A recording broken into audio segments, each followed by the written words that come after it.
He had said it for years in quiet conversations that nobody took seriously.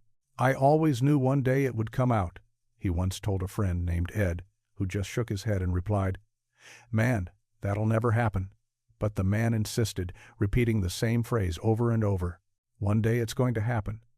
He believed that sooner or later the world would be forced to confront the price of fame, the way life can deliver a blow so heavy it changes everything. In May 2025, according to court reports, that moment seemed to arrive.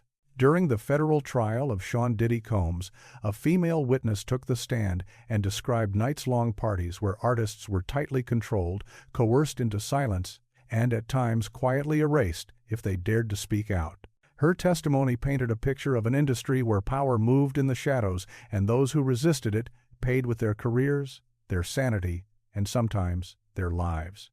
As those words echoed through the courtroom and across social media, another name began to resurface, a man who had been gone for more than 3 decades.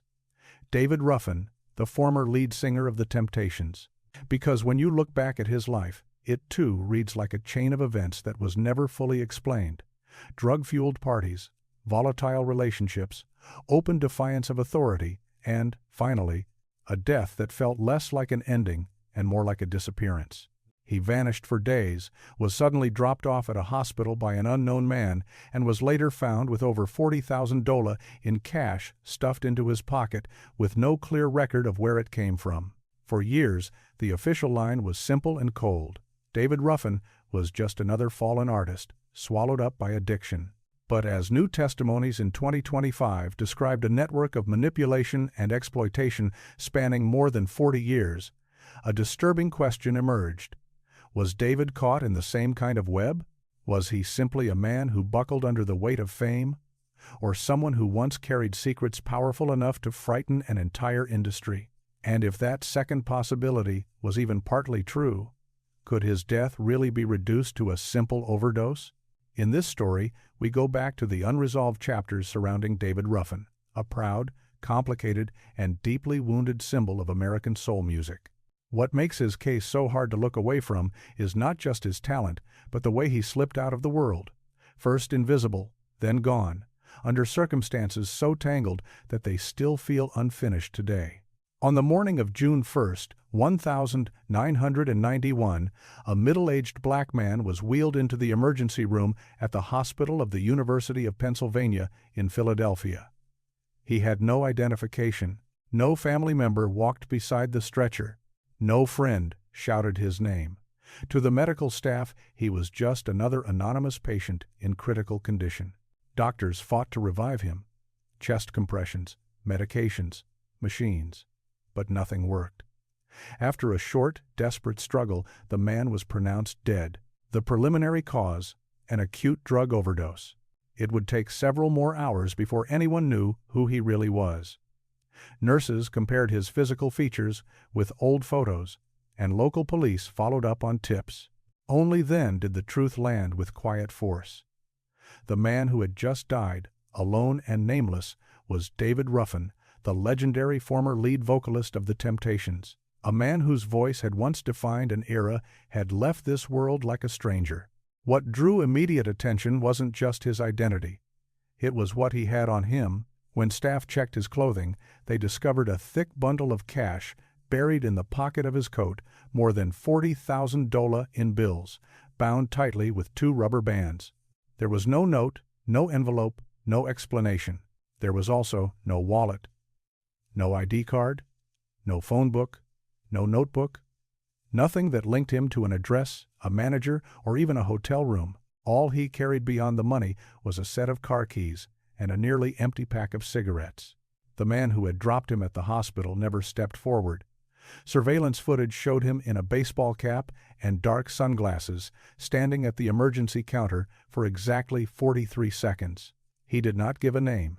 He did not sign any forms. After a brief exchange with the staff, he turned around and walked out of frame and, as far as the public record shows, out of history. Ruffin's family did not learn of his death immediately. According to their accounts, they were notified almost 18 hours later. His eldest son remembered that just days before, David had called home, His voice sounded weak, but there was a spark in it that hadn't been there in years. He told them he was in Philadelphia to meet with a publisher.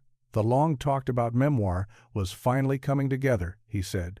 And this time he was going to tell everything, no more half-truths, no more omissions, no more protecting the powerful.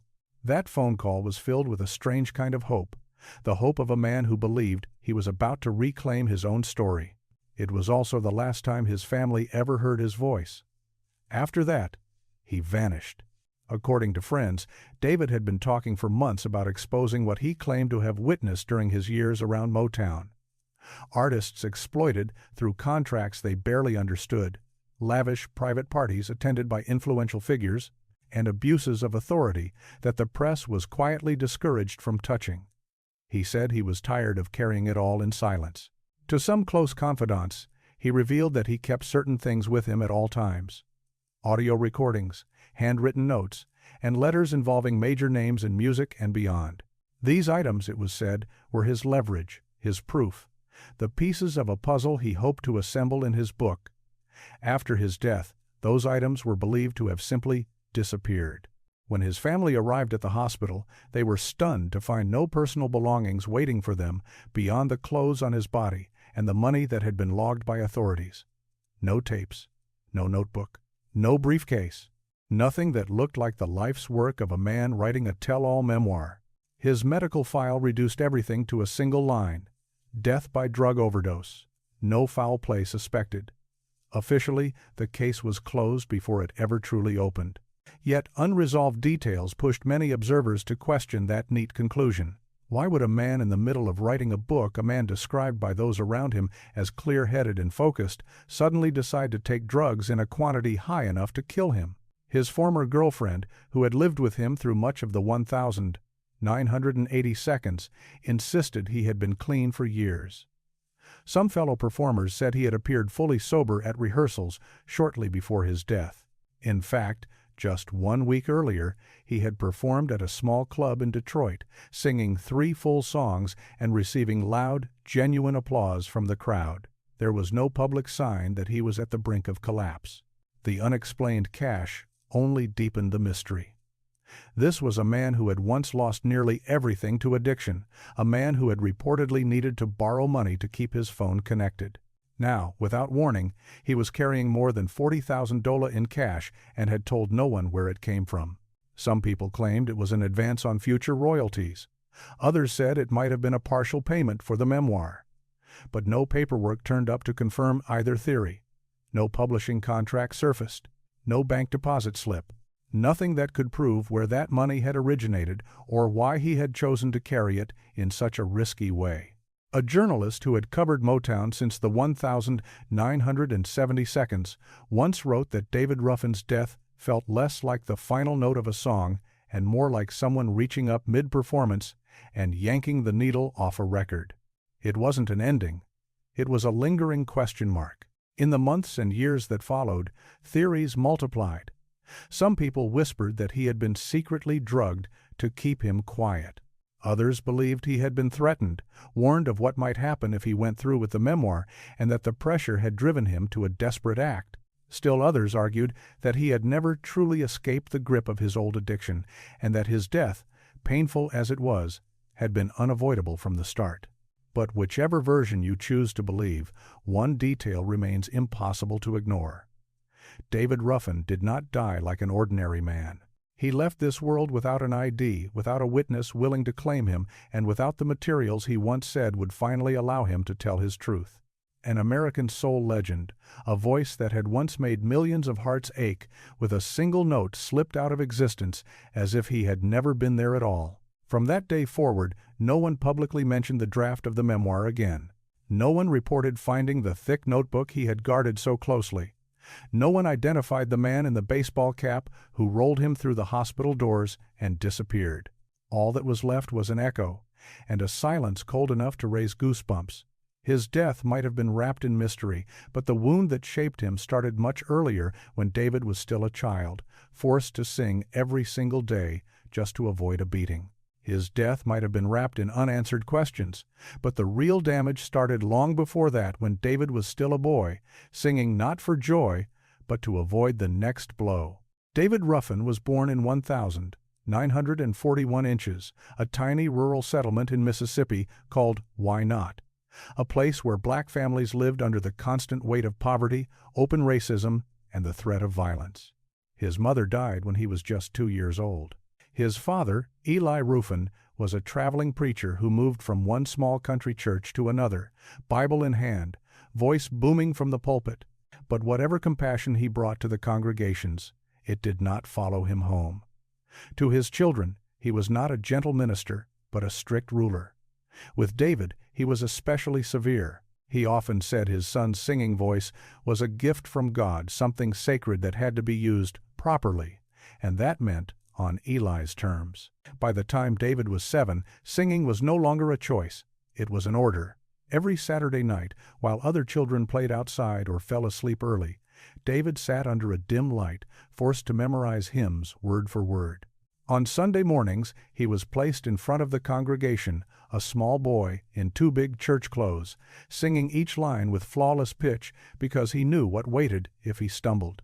Any tiny mistake, a missed beat, a note slightly off, a lyric out of place, could mean being dragged behind the house as soon as the service ended. There, out of sight from the pews, Eli would punish him with whatever was closest: a belt, a broomstick, anything that could make the lesson hurt enough to be remembered. Neighbors later recalled hearing a child's screams echo out from that wooden house carried on the night air. No one stepped in. No one knocked on the door. In that time, and in that part of the American South, there was an unspoken rule. What happened inside another family's home stayed there, no matter how brutal it sounded. David's childhood, as most people understand the word, never really existed. There were no pickup games in the yard, no carefree afternoons, no best friend to whisper secrets to. He went to school during the day, helped with chores when he got home, and then spent his nights rehearsing songs until his throat burned. On winter evenings so cold they stiffened his fingers, he was still made to practice the same verse again and again until his father finally gave a short nod of approval. Once, when David had a high fever, he was still forced to stand in front of the congregation and sing for nearly an hour. After the service, he collapsed and spent almost a week barely able to get out of bed. There was no doctor, no apology, just a line written inside his father's Bible about obedience being more important than health. Slowly, David's voice became his armor and his disguise. On the church stage, he smiled on cue, lifted his arms, and stretched out the high notes as if the music brought him happiness. Inside, he was learning a very different lesson. To be accepted, he had to perform perfectly. To be loved, he had to be useful. To be safe, he had to stop acting like a child and start acting like a product. From that young age, David figured out that his voice was more than sound. It was his shield, his weapon, the one thing that could spare him from punishment or being ignored. Years later, in a brief interview from 1988, he summed it up in one chilling sentence: "I didn't sing because I wanted to. I sang because I had to. If I didn't sing, I would disappear." By the time he turned 13, the tension between David and his father had reached a breaking point. David started pushing back against the control that had defined his entire life. One day, during a church service, he argued with Eli in front of the congregation. The response was immediate. Eli slapped him across the face in full view of everyone. None of the churchgoers intervened. No one even spoke up. After that humiliation, David tried to run away, but he was still just a teenager with nowhere to go. A few weeks later, he was caught, dragged back home, and locked inside the house for 2 days without food. It was a warning. There was no escape. At least, not yet. But David was not the same boy anymore. At 15, he made his final attempt. One night, while the house was quiet, he slipped out carrying a small cloth bag with a few changes of clothes and a worn Bible. He walked to the road and stuck out his thumb, hitchhiking his way from Mississippi to Memphis and continuing north until he reached Detroit, a city of factories, exhaust, and, someday, music. At that moment, though, Detroit was just a place where no one knew his name. He arrived with nothing. No family waiting for him, no friends to lean on. He slept wherever he could, a corner in a bus station, the bench outside a gas station, sometimes a locked stall in a public restroom when he could slip inside undetected. During the day, he sang on street corners for loose change. On nights when the cold cut through his thin jacket, he would duck into a small diner and offer to wash dishes in exchange for a few hours on the floor in the back. A shop owner near the bus depot later recalled seeing David sitting outside for 2 nights in a row, quiet and unmoving, clutching a threadbare coat. When the man suggested he go to a shelter, David reportedly shook his head and said he didn't trust anyone wearing a badge. Those wandering months didn't break him, they hardened him. He became wary, closed off, and sharply observant. He watched faces, listened to tones of voice, and learned to feel danger before it arrived. And in the middle of that survival mode, he began to sing more than ever. Only this time, the sound had changed. No more polished hymns, no more songs chosen by his father. Now David sang blues and soul, whatever he could absorb from jukeboxes and radios bleeding through open windows. His voice lost its smoothness. It cracked, growled, and rasped. It carried the weariness of a child who had never once been protected by the adults around him. One day, while he was singing inside a barber shop to earn a few dollars, a small gospel group called the Dixie Nightingales happened to hear him. They were struck by the raw power in his delivery and invited him to perform with them at several church services. Those invitations led to more appearances, and soon David was stepping into the first shadows of a professional music career. But no matter how far his voice carried him, the boy inside never truly stepped out of that wooden house in Mississippi. Deep down, David still felt invisible, a person who only existed when he sang the right notes, when he gave people what they wanted.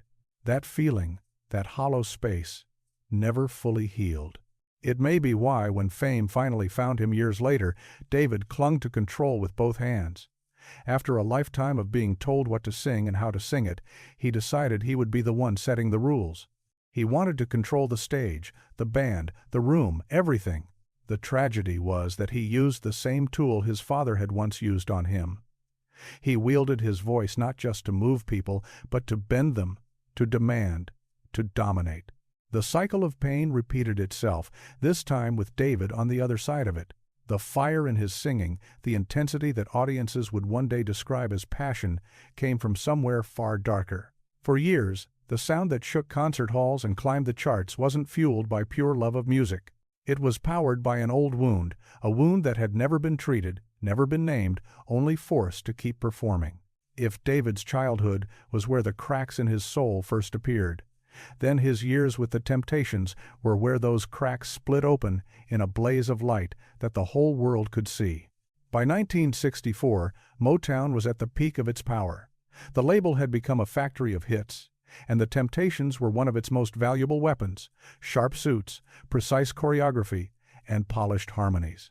The only thing they were missing was a voice strong enough to cut through the noise and stamp their name into history. That voice arrived when David Ruffin stepped into the picture. At first, he wasn't the star. He was just another member in the background, shaking a tambourine and blending into the harmonies. But the balance shifted the first time he was allowed to try leading a song like "The Way You Do the Things You Do." From the moment he opened his mouth, something changed in the room. Bandmates listened more closely. Motown executives lifted their heads. David's voice didn't sound like anyone else on the roster. It didn't glide like Smokey Robinson's, and it didn't surge with the same smooth passion as Marvin Gaye's. His sound was different, raw, textured, almost abrasive in its honesty. When he sang, it felt as if each word dragged across the listener's chest, leaving a mark. Motown's founder, Berry Gordy, was said to have described it in simple but unforgettable terms. David Ruffin could take a whisper and push it all the way into a scream without ever losing the melody. That kind of control, paired with that kind of intensity, was rare. By 1965, the Temptations released "My Girl," and everything changed. The song shot to #1 on the Billboard charts, carrying the group beyond the confines of the black community and planting them squarely in mainstream American pop culture. It was more than a hit. It was a crossover moment that helped define the era. At the center of it was David. His high notes, The quiet confidence in his delivery, the hint of sadness behind the warmth of the lyrics, those details made the song feel timeless. People began calling him a voice that carried America's soul because what he sang didn't sound like performance. It sounded like confession. But success has its own gravity. Once someone stands in that kind of spotlight, it becomes harder to step back into the shadows. For David, the stage was no longer just a platform, it was a throne. After years of being controlled, he saw the spotlight as the one place where he could finally control everyone else. He started arriving late to rehearsals. Sometimes he'd change lyrics on the fly, ignoring carefully planned arrangements. Musicians learned not to rely too much on the set list because David might decide that tonight he felt like doing things his way and his way only. The breaking point came with a demand that shook the group's foundation. David proposed that the group's name be changed to David Ruffin and the Temptations, mirroring the rebranding that had turned the Supremes into Diana Ross and the Supremes. He believed he was the engine, and the public, he argued, came for his voice above all. When the other members pushed back, he reportedly fired off a single cutting line. "Without me, you'd be back to singing at weddings." Behind the curtain, he grew more distant. He insisted on his own car, a separate dressing room, and even put out unusual rules like not wanting anyone to look directly at him while he applied his makeup. The image had become a fortress, and he was determined to guard it. Drugs began to play a larger role in how he moved through the world. According to those around him, he used them frequently before performances. Stimulants to stay sharp, to keep his energy explosive, to make sure no one in the crowd could look away. One night, he walked on stage with bloodshot eyes and a shirt that looked like it had been thrown on in a hurry. But when he launched into Ain't Too Proud to Beg, the audience didn't see the chaos behind the scenes.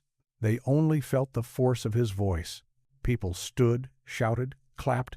The show, on the surface, was a triumph. And that was the tragedy. He was too extraordinary to simply be replaced, but too unpredictable to be safely managed. The tension kept building until it finally erupted. In 1967, during a period of escalating arguments, David punched a manager who refused to let his girlfriend into the studio. Incidents like that were no longer rare. He began refusing to go on stage at the last minute, forcing the group to scramble. At a concert in Cleveland, after being told he would not be performing, David found another way in. He slipped backstage, waited for his moment, then rushed out, grabbed the microphone from the lead singer, and shouted to the crowd, "I'm the real Temptation." What followed was less a performance than a confrontation. He sang alone, no harmonies, no choreography in sync behind him, just his voice and the anger pushing through it. The audience was stunned. The rest of the group walked off.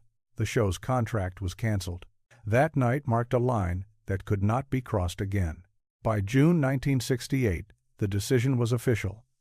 David Ruffin was fired from the Temptations. Motown's public explanation was diplomatic, artistic differences.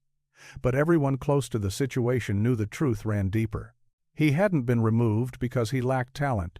He had been removed because that talent came with an ego and volatility that no one could rein in anymore. The man who had once sung, "I've Got Sunshine on a Cloudy Day," now seemed to be burning up under that same light.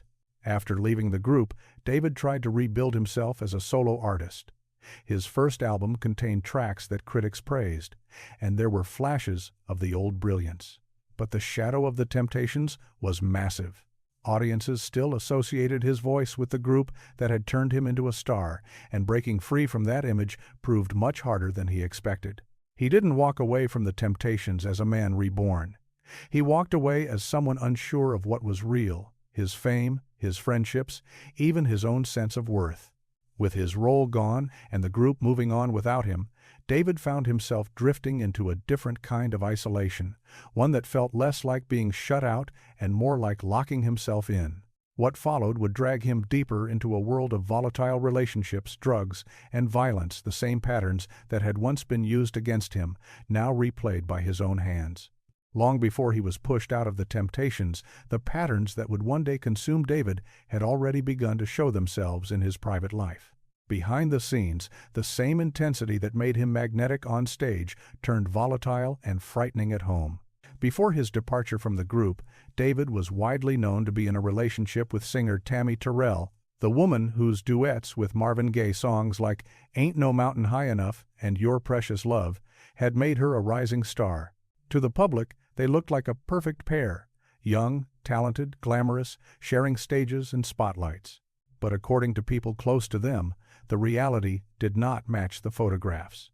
Friends said Tammy confided that David's need for control followed her everywhere. She was reportedly told not to have private conversations with other male artists.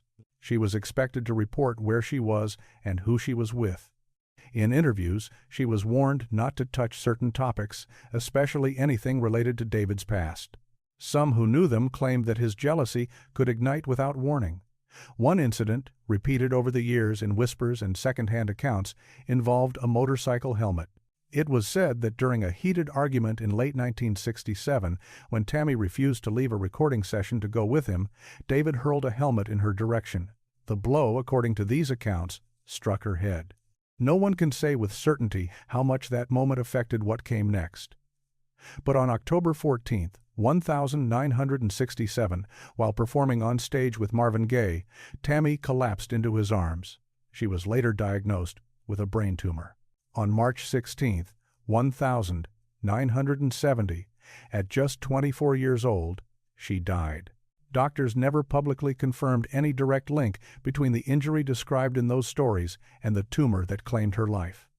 But the public didn't need medical certainty to form an opinion. In the court of rumor and memory, David began to be seen as dangerous, someone whose charm could flip into violence without warning.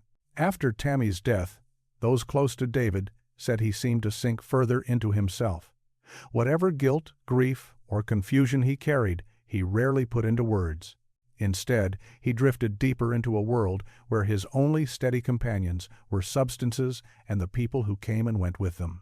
By the mid-1970s, David's drug use had escalated into something heavy and relentless.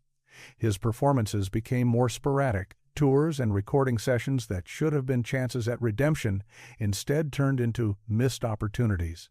He would arrive hours late, or not at all. Sometimes he showed up so altered that promoters had no choice but to cancel.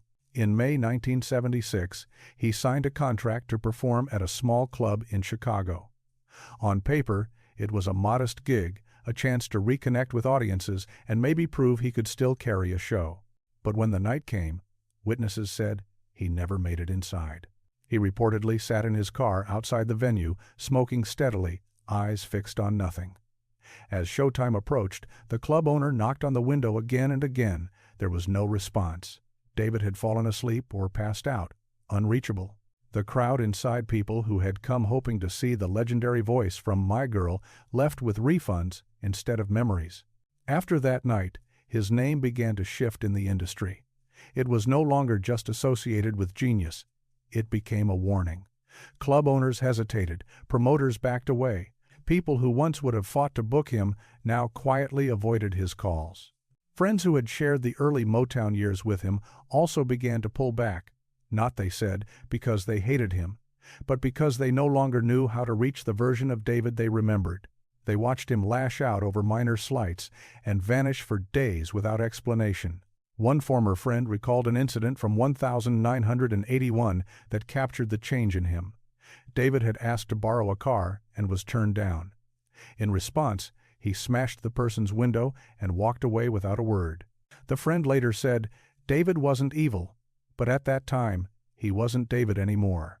By the mid-1982s, police reports began to form a grim pattern. David was arrested multiple times for drug possession and assault. In one documented case from September 1987, officers encountered him walking along a Michigan highway, carrying 2 plastic bags filled with white powder and concealing a small gun. When they questioned him, he reportedly gave a hollow, wandering answer. "I'm trying to find my way home, but I forgot where it is." No one could say for sure whether that line was a moment of raw honesty or a confused reaction after too many chaotic nights. But it lingered in people's minds because it sounded like more than just an excuse. It sounded like the confession of a man truly unmoored, lost between the past and whatever future he still believed he had. Women who were involved with him in his later years described a similar pattern. At first, David could make you feel like you were the center of his universe, the only person who understood him. Then, without warning, he could flip a switch and vanish, not answering calls, not opening doors, acting as if the connection had never existed. He loved with full force, they said. But the same force could turn destructive when the walls closed in. One woman who lived with him for nearly 2 years recalled waking up night after night to find David sitting silently in front of a mirror, talking under his breath, sometimes moving his lips as if singing to an audience that wasn't there. It was as if he had split into two people, the man everyone remembered on stage, and the restless, sleepless soul who didn't know where to put himself when the lights were off. By the time he should have been enjoying the stability of a mature career, David was living more like a ghost wandering between worlds. In one world, there were still old records spinning, crowds cheering, and the echo of My Girl playing in diners and on late-night radio stations. In that version of reality, he was still a legend. In the other world, the one he walked through every day, there were arrests, missed shows, backroom deals, and the growing sense that nobody really needed him anymore, not the industry, not the public, maybe not even the people closest to him. David Ruffin did not walk away from the temptations and then simply fall off a cliff. He staggered down a long, uneven slope. He still had that remarkable voice. He still had scattered fans who would show up whenever his name appeared on a flyer. There were still nights when he could step onto a small stage and, for a few minutes, remind everyone of who he had been. But inside, the foundation had crumbled. He no longer trusted love, friendship, or promises. What remained behind him were broken relationships, unfinished projects, and a man who seemed to spend more time drifting down highways than standing in studios. He was suspended somewhere between reality and a shimmering illusion of past glory, a place he could remember vividly but never truly return to. Yet, even in the middle of addiction, legal trouble, and emotional wreckage, David clung to one last belief, that he would come back, and that when he did, he would finally tell the truth. Yet, amid the wreckage of addiction and broken trust, David held on to one final conviction, that one day he would return not just to the stage, but to the truth. He believed he still had one last version of himself left to unveil, but fate did not bend to his plans.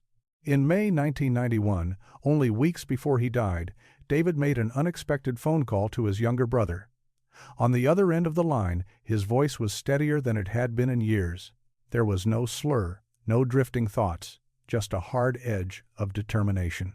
"This time I'm coming back, and it's going to be different," he said. "I'm writing it all down." Those were some of the last words his family ever heard from him. After that, the phone went quiet. During that same period, several sources claimed that David was pouring everything he had into a memoir. It would not just revisit the golden years with the Temptations. It was reportedly meant to peel back the curtain on the darker corners of the music business, how artists were controlled, the private parties where power moved in whispers, and the names of those who, he believed, had helped bury scandals before they ever reached the headlines. He told one old friend that the book would keep some people up at night. About a week before his death, David was said to have met with a small publishing house in New York to discuss releasing the manuscript. Witnesses later claimed they saw him carrying a thick, worn notebook pages crammed with years of notes, details about relationships, odd encounters with law enforcement that had mysteriously disappeared from official records, and violent incidents that had been quietly smoothed over. According to those accounts, tucked inside that notebook was a list of names allegedly connected to the artist entertainment parties of the 1,982nd gatherings, where, it was rumored, careers could be made, ruined, or bought. Years later, some of those same names would reportedly appear again in testimony connected to the 2025 federal trial of Sean Diddy Combs, as witnesses described secretive, excess-filled parties and an unspoken system of control. On the night of May 30th, 1991, David showed up at an unidentified friend's home in northwest Philadelphia. Neighbors said they saw him arrive around 8 p.m., stepping out of a car and disappearing through the front door. Early the next morning, they noticed him leaving. No one knew it would be the last time they saw him alive. 3 days later, a man matching David Ruffin's description was brought to the hospital with no identification and no one willing to stand beside him. The person who dropped him off vanished almost immediately and has never been publicly identified. When David was pronounced dead on June 1st, he had more than $40,000 in cash stuffed into his clothing. Police classified the case as a drug overdose. Officially, there was nothing more to investigate. But when they searched for his belongings, they found no personal ID, no cassette tapes, no briefcase, no notebook, nothing that matched the materials his family believed he carried everywhere. His relatives insisted that David never let that notebook out of his sight. To them, its disappearance was not just strange, it was terrifying. No one could say where it had gone. No one could say who he had really met with during that final week. Some family members recalled David once telling them, "If I stay quiet, they let me live. But if I speak, I might not live to sing my last song." To them, it didn't sound like abstract paranoia.